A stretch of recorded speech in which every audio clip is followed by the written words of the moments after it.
Pice ar y Maen, Teisennau Cri. Bydd angen blawd plaen, siwgr Maen euraidd, sbeis cymysg, powdwr pobi, pinsiad o halen, cymysgwch a fforc. Ychwanegwch 50 gram o fenyn a 50 gram o floneg. Rhwbiwch y gymysgedd i greu briwsion.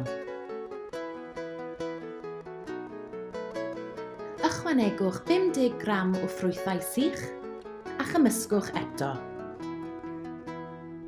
Ychwanegwch 1 wy wedi'i guro.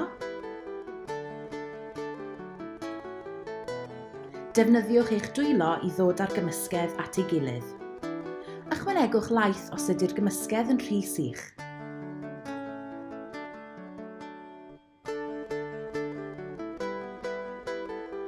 Rholiwch y toes i drwch o 5 mm. Torrwch gylchoedd allan. Ailadroddwch tan i chi orffen y toes. Urwch radell a bloneg. Coginiwch am 3 munud bob ochr ar wres canolig.